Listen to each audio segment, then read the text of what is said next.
라디오입니다. 오늘 사연은 30대의 남자분께서 보내주셨습니다. 바로 사연 시작해 보겠습니다. 안녕하세요. 저는 서울에 살고 있는 30대 후반의 남자입니다.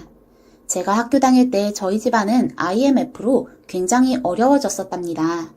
아버지는 잘 다니던 회사에서 해고당하셨죠. 그래도 자식, 부인 먹여 살리고자 아버지는 열심히 일을 나가셨습니다. 안 하신 일이 없을 거예요. 하나뿐인 아들, 저를 위해서라면 무엇이든 하겠다는 의지로 공사판에 뛰어드셨지요.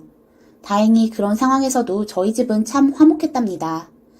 살다 보면 좋은 날 있겠지 하면서 엄마랑 저랑 아버지 셋이서 다독거리면서 살았던 것 같네요. 하지만 경제적 위기 속에서 가정주부이던 엄마도 일을 나가셔야만 했습니다. 엄마는 일한 경력이 없어서 김밥집에서 일을 하게 되셨지요. 그렇게 힘들게 저를 키우셨답니다. 그래서 저는 지금도 존경하는 사람이 누구냐 물어보면 저희 부모님이라고 답하곤 한답니다. 그 어려운 상황에서도 좌절하지 않으시고 자식 키우겠다는 일념으로 필사적으로 일하셨던 의지 정말 존경합니다. 힘들었던 저희 집 사정도 차츰차츰 좋아지기 시작했지요. 제가 대학교를 가고 나서부터는 엄마가 김밥집을 창업하셨고 아버지도 그 일을 돕게 되셨어요. 엄마는 일하던 김밥집에서도 굉장히 일을 잘 한다면서 칭찬을 많이 들었었다 하더군요. 워낙 깔끔하고 꼼꼼하신 성격이라서요. 처음에는 이런저런 걱정 않고 창업을 했는데 김밥집이 잘 되어서 근처에 두 번째 식당도 내게 되었지요. 저희 가족은 모두 돈 버는 재미에 정신없이 일을 했답니다. 저도 학교에서 돌아오면 늘 부모님 사업을 돕곤 했었지요. 하루는 아버지께서 이렇게 말씀하시더라고요. 그땐 정말 망해서 다 같이 죽는 거 아닌가 했는데 이렇게 다시 잘 살게 되어서 너무 기쁘다. 가족의 힘이지 이게. 그날 아버지는 참 기분이 좋아 보이셨습니다. 그 말이 아직도 기억에 남는 이유는 그 다음날 아버지는 갑작스러운 사고로 돌아가시게 되었습니다. 저랑 엄마는 가게에서 일을 하고 아버지는 집에서 가져올 것이 있다며 들어가시는 길이었는데 차 사고를 당한 것이었죠. 급히 병원으로 옮겨졌지만 아버지는 저희가 도착하기도 전에 세상을 떠나시고 말았습니다. 연락을 받고 급히 도착한 엄마와 제가 마주한 것은 이미 세상을 떠난 아버지의 싸늘한 시신이었습니다. 엄마는 그 자리에서 기절하셨고 저 역시 오열했습니다. 이제 좋은 날 보려 하니 아버지께서 가버린 것이죠. 저희는 눈물로 장례식을 치렀고 보내고 싶지 않은 아버지를 보내드릴 수밖에 없었습니다. 한동안 엄마는 정신을 차리지 못하고 매일 가슴을 치며 울고 쓰러지길 반복하셨지요. 하지만 그것도 얼마간 뿐이었습니다. 엄마는 다시 일어나셔서 가게를 나가셨습니다. 전처럼 손님을 맞고 음식을 하고 가게 청소를 하시면서 가게를 꾸려 나가셨죠. 저는 그런 엄마의 모습을 보면서 어머니는 강하다는 것이 무슨 말인지 알 것 같았습니다. 엄마가 나중에 말씀하시더군요. 너희 아빠 돌아가시고 정말 다 관두고 싶었는데 내가 포기하면 우리 아들 미래가 어찌 되겠니? 아들 생각하면서 간신히 버틴 거지. 다행히 아버지가 돌아가신 후에도 저희 사업은 갈수록 잘 되었습니다. 분점을 몇 개 내고 엄마도 한 발 뒤로 물러서서 굳은 일은 덜 하시게 되었어요. 힘들었던 때보다 좋은 집에서 살게 되었고 돈 걱정도 하지 않았지요. 저는 군대를 다녀오고 대학을 졸업한 후에 일반 직장에 취직을 하게 되었습니다. 평일에는 회사 일하고 주말에는 엄마를 도와 가게 일을 도와드렸지요. 그렇게 평범하게 살고 있는데 제 앞에 이상형의 여자 한 명이 나타났습니다. 그 여자는 같은 헬스장에서 운동을 하다 말을 걸게 된 사람이었는데 서로가 호감이 있다는 것을 금방 알게 되었습니다.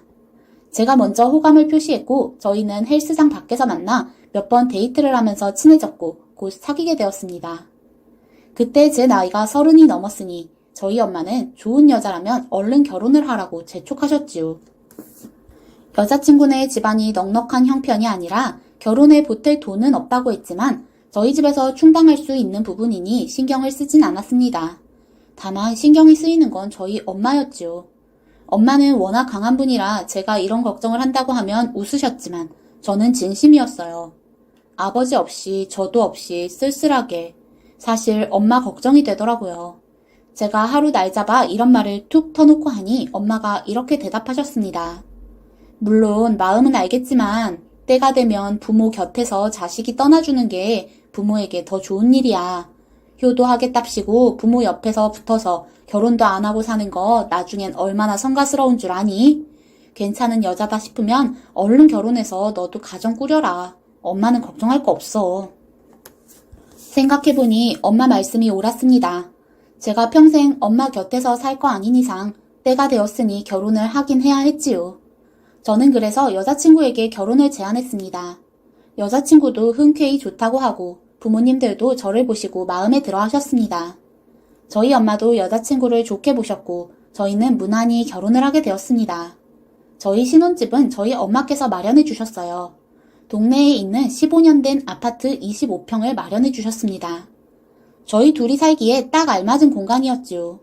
그리고 엄마 집과 처갓집과도 가까워서 좋았습니다. 어차피 헬스장에서 만난 사이라 동네 주민인지라 다 같은 동네에서 살게 되니 참 다복하고 좋더라고요. 그때까지만 해도 행복한 일만 있을 것 같았는데 살다 보니 일이 그렇게 순탄하게 흘러가지만은 않더군요. 아내는 결혼 전까지도 간간히 알바만 하면서 지내면서 일을 하지 않았었는데 결혼하고는 전혀 새로운 일을 할 생각을 안 하더군요. 아내가 워낙 집에 있는 걸 좋아하고 쇼핑이나 카페 다니는 것을 좋아하니 저도 굳이 일을 해라 마라 강요하진 않았습니다. 그런데 한 가지 문제점은 제가 부자가 아니란 것이었죠. 저희 엄마께서는 사업체도 여러 곳이고 수중에 갖고 있는 돈이 많으셔서 저에게 아파트까지 해주셨지만 저는 사실 중소기업 다니면서 받는 월급이 뻔하잖아요. 아내에게 월급을 이체해주는 날이면 아내는 이번 달은 어떻게 지내냐며 한숨을 쉬었습니다. 300도 안 되는 월급으로 생활하기 너무 힘들다면서 늘 투덜거렸습니다. 제가 그럼 일을 해보라고 하면 아내는 그건 싫어하더군요. 저는 아내가 예전에 하던 카페 아르바이트라도 나갔으면 싶었어요. 그렇지만 아내는 저한테 돈을 더 벌 궁리를 해보라면서 늘 독촉했습니다. 물론 저도 커리어를 쌓아 대기업으로 이직할 생각은 있었지만 그전에는 늘 똑같은 월급일 텐데 걱정이 많이 되었습니다. 어느 날 맥주 한잔하면서 아내에게 허심탄회하게 말했지요. 저기 여보, 당신은 월급이 적다고 그러는데 내가 이 회사를 다니는 동안에는 늘 그 월급이거든. 돈을 더 벌 수 있으려면 당신이 일을 하거나 아니면 그 월급으로 아끼면서 살아봐야 할 것 같아. 제가 조심스레 꺼낸 이야기에 아내는 인상을 찡그리며 이렇게 답했습니다.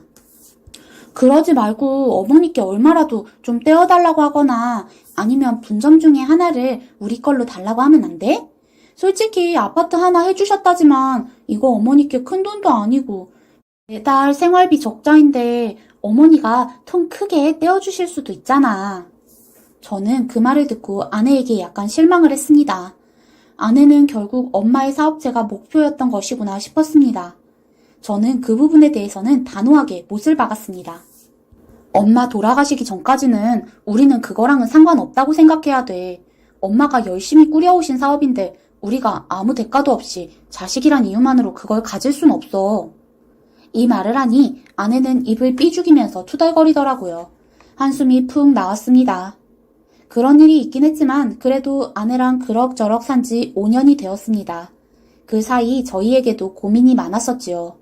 저희는 아이를 갖고 싶은데 아내가 임신이 잘 되는 체질이 아니라고 하더군요. 그래서 좋다는 난임병원이며 한의원을 다 찾아가 보았지만 아이가 잘 생기지 않아 고민이었습니다. 반쯤은 포기하고 그냥 아내랑 둘이서 재밌게 살자 생각하며 지내고 있었습니다. 저희 엄마는 사업이 날이 갈수록 잘 되어갔죠. 엄마는 늘 사업 챙기느라 정신이 없으셨어요. 저랑 가끔 전화하는 것 외에는 볼 시간도 마땅치가 않았지요.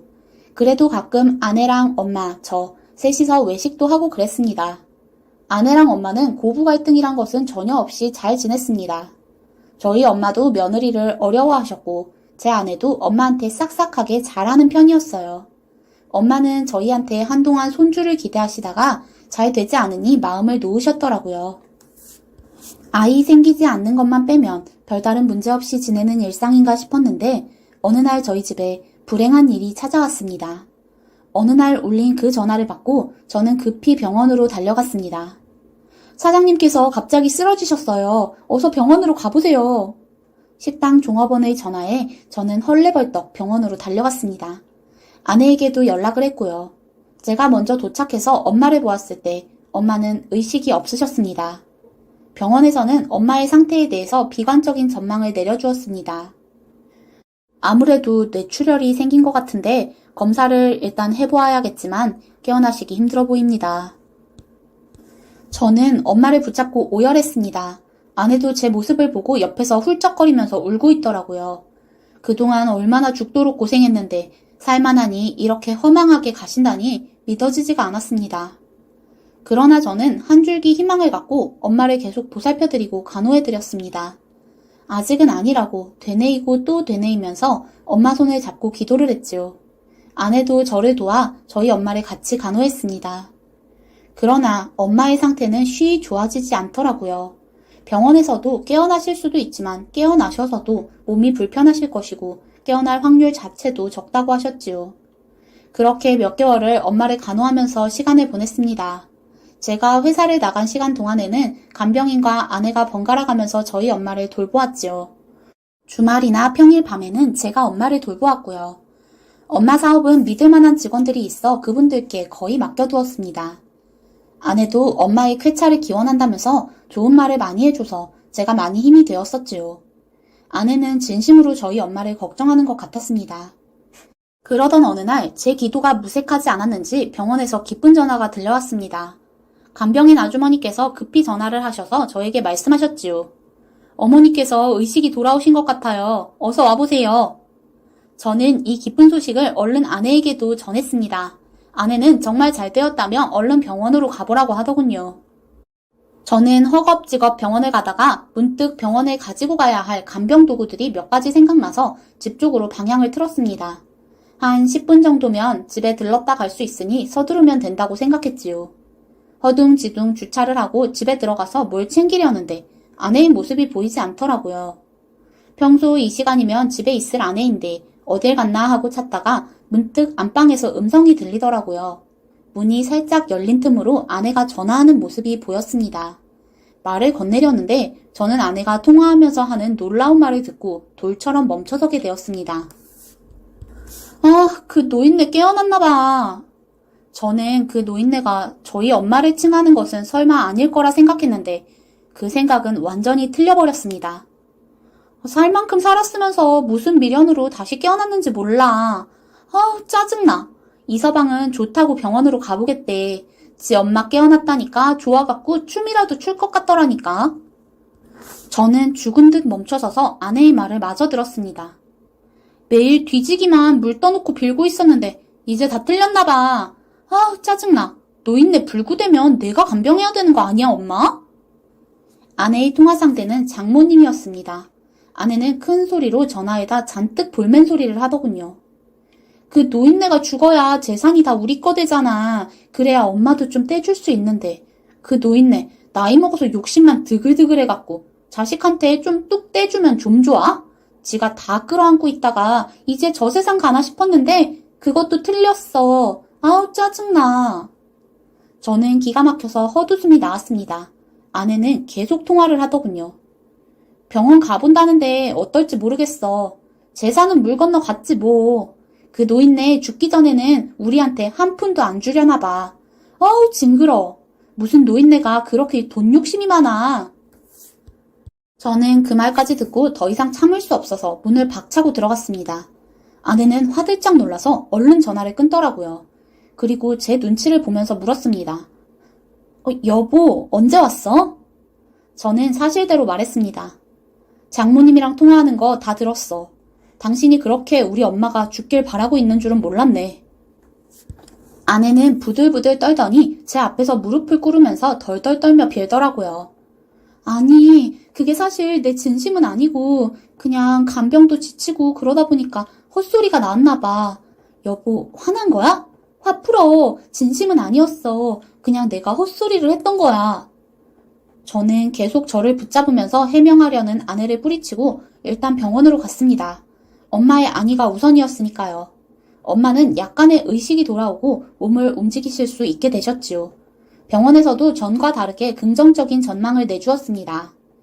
재활치료를 꾸준히 받으면 전처럼은 아니어도 일상생활은 하실 수도 있을 것 같다는 희망적인 말이었죠. 그리고 저는 요새도 엄마를 데리고 재활치료를 다니고 있습니다. 아내와는 그 일이 있고 몇 개월 후 갈라서게 되었습니다. 아내가 실언을 한 그 자체도 너무 소름 끼쳤지만 제가 더 참을 수 없었던 것은 이중적인 모습들이었습니다. 결혼 생활하는 동안 저희 엄마를 그저 돈으로만 보고 병든 엄마를 보면서도 죽기를 바랐을 아내를 저는 품을 수가 없었습니다. 아내는 마지막까지 제게 매달리면서 제발 이혼만은 다시 생각해달라고 했지만 아이도 없는데 제가 망설일 것은 하나도 없었습니다. 10길 물속은 알아도 한 길 사람 속은 모른다더니 물론 허영 부리는 걸 좋아하는 아내긴 했지만 그런 검은 속내를 가지고 저와 살았을지는 정말 몰랐습니다. 결국 제 잘못이겠죠. 제가 사람을 제대로 보질 못했으니까요. 아내와는 이혼 정리 후에 한번 만났습니다. 아내는 친정에서 살면서 그토록 싫은 일을 다시 한다고 하더라고요. 풀이 죽어서 가끔 연락하자고 문자라도 하자고 저한테 애원하는데 다시 연락할 일은 없을 거라고 말하고 나왔습니다. 이제는 절대 다시 보고 싶지 않습니다. 저는 요새 새로운 사람을 만나 연애를 하고 있습니다. 그 사람과 결혼을 할지 어떨지는 모르겠네요. 저희 엄마는 예전보다 상태가 많이 좋아지셔서 점점 호전되어 가고 있습니다. 저는 회사를 그만두고 엄마의 사업을 이어받아 운영하고 있습니다. 아무래도 몸 불편하신 엄마가 운영하시기엔 규모가 커서요. 부디 엄마가 예전처럼 잘 회복하시길 바라봅니다. 그렇게만 된다면 저는 바랄 것이 없을 것 같습니다. 지금까지 톡설 라디오였습니다. 시청해주셔서 감사합니다.